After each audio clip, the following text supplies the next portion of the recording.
Whoever comes, as long as people see me getting married, that's what inside your head, right? You feel like you are aging and still no ring, correct? Let me tell you something. You need to hold on. Breathe a little. Forget every headache you have had about expiring at home. Relationships and marriage do not measure your worth, dear one.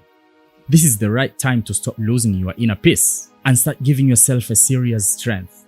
In this video, we are zooming in 7 things to consider before giving up on finding a long-lasting relationship in your 30s. So stay tuned. If you're new here, welcome to Dilemma Hub. Do not forget to subscribe and hit the bell icon. But also watch a full class so you do not miss the full benefit. Anyways, there are people who say on social media, and even sometimes our own close people say, when a woman hits 30, her lights start dimming, her value drops. Finding a real man becomes extremely hard. Also, they go further.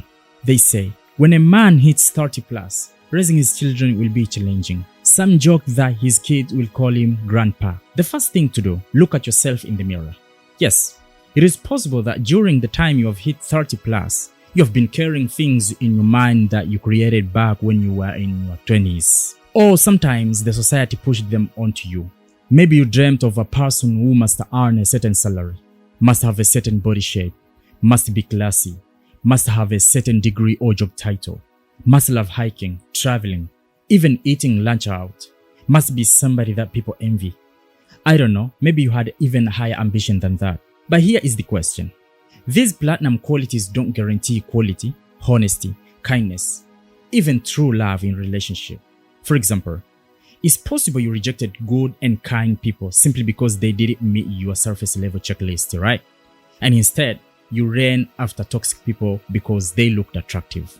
The results? You have hit 30 plus with regrets.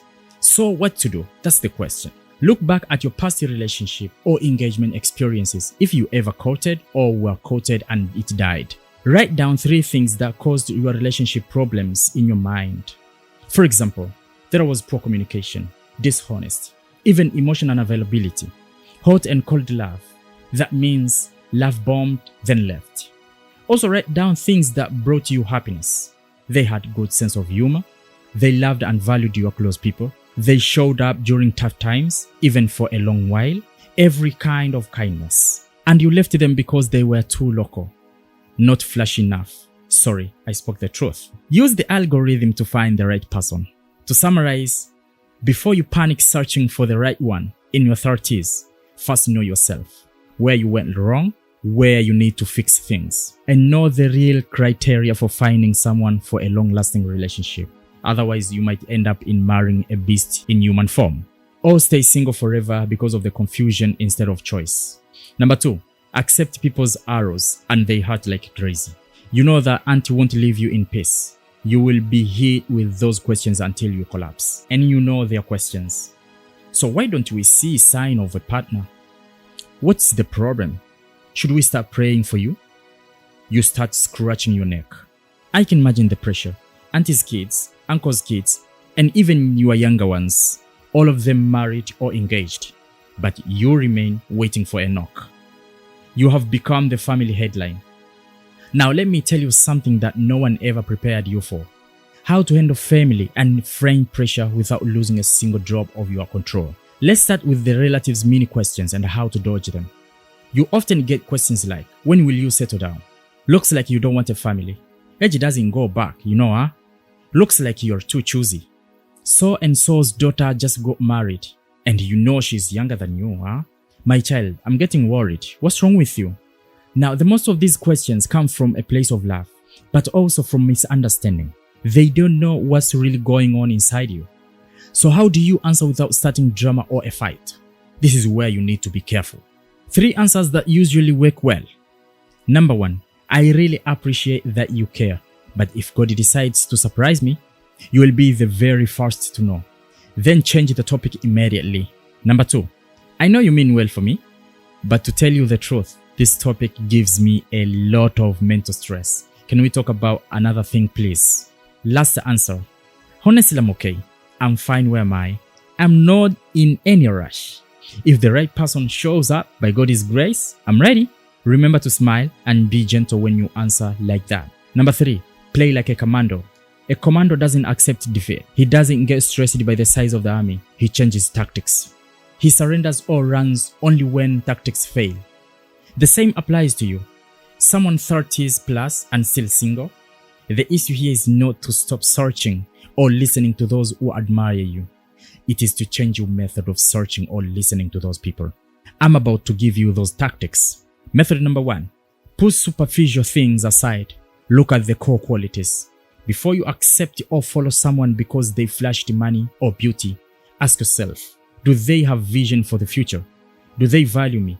Or do they see me as the last resort? Am I truly happy with them? Or I'm just afraid of being a leftover? In short, be someone who reasons, not someone who puts emotions first. Method 2. Networking works. Prefer to meet someone through hobbies, professions, or referrals. When you hit 30 plus, you are advancing physically and mentally. So to find someone with similar mindset at this age, I advise you, join a club or any place where you can do something you enjoy in your free time. For example, jogging, reading at a library, writing, volunteering groups, going to a cafe to have some coffee while browsing alone. One day you might meet another lone person and something starts there. Even bookshops, cinema halls. There you can meet someone whose mind and interests align with yours. Also professional networks. For instance, workshops, exhibitions, or even social events like weddings. There you can get someone to exchange numbers with. I see this method as good because people in similar careers often have similar lifestyles and values. Spiritual activities networks, religious groups, conferences. This is the strategy that's often undervalued. Many of us don't even want to hear about it. We see it as local, a backward. We think finding someone in our own is smarter and cooler. But if you notice that everyone you meet has challenges when you evaluate them, tell your trusted friend or an older person that you are ready for a committed relationship. If you get linked with someone whose mindset is like yours, it becomes even better. Don't be ashamed. You are not a wooden mouth. Number 4. Take mental health guard tables. You're asking tables again. Chillax, my friend. Let me ask you a slightly tricky question. When was the last time you felt okay being single at this age? Without being busy with work, without being busy with TikTok, without watching a movie, without your friends around, without pretending to be okay, just alone and idle. Anyways, let me tell you something you have never heard before. The hardest thing when you hit 30 plus is not relationship or family pressure. The hard thing is what inside your head when you jolt awake at 8 or 9 p.m. Sometimes when you meet people of your age playing with their 2 or 3 children. If you are a person of 30 plus, your mind tells you you will fail to raise your children, and that's where fear turns into panic. Panic takes you to bad decisions like accepting the wrong person, just someone who wants you, rushing to have children without marriage. Let me tell you something important. Decisions made from panic never end well. Don't say I know that already. You can wear a ring, do the wedding, even have a child or children.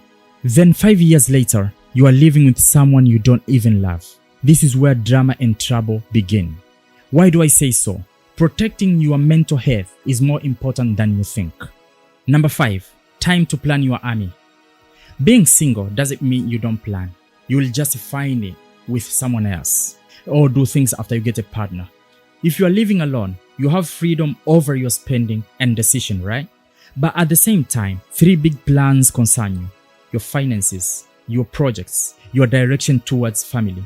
When you later find a partner and they also have their own plans and you both have matured minds, you combine, you do more. Number 6, learn to deal with events and changes. Your friend get married, you haven't even settled another invitation, baby shower, child's birthday party, and you are single. This dance starts hitting you differently. Your mind starts asking, why does it feel like I'm left behind? Why are all my classmates attending with their partners, just me alone? Now let's talk about dealing with friends' invitations and feeling left out without ruining your friendship or your mental health. Let's start with the flood invitations.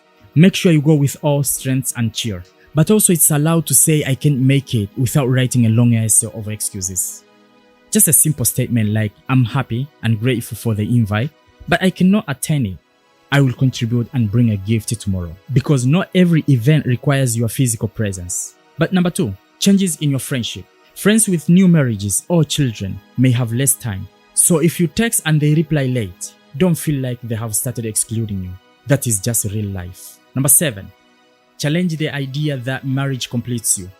There are some nonsense we force feed each other. Get married, get a house, have children, get a car. Done, you have made it. But now the question comes, what if the age doesn't match those things?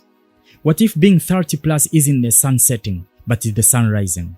Let's put this on the table. Number 1, marriage is not completion. Marriage is mental growth, because marriage does not magically change a character. Getting married does not automatically make someone more responsible, kinder, or more logical instead of emotional. Trust me, many people who are married are still working on their own character and emotions. Look, many people who are not married but are at an age where they should be married are mentally mature, generous, self-aware, because they have learned from their past. Number 2, pressure from being a human being, not from inner angel. Ask yourself, do I truly want marriage, or do I just want people to stop asking me about it? Those are two different things. It's okay to want a partner. It's also not a sin to not be in a hurry, because when you start pushing yourself without outside pressure, that means there is an angel pushing you from inside. 3, we live with them. Some people are suffering from stress in marriages that have no peace or happiness, and they are still young. So being married is not finding yourself, my friend. When you are single, you have freedom and peace. You are confident in your decisions because you have been through a lot. You have time to focus on your work, and you can even decide to go back to school to improve yourself. All in all, calming yourself is the main key.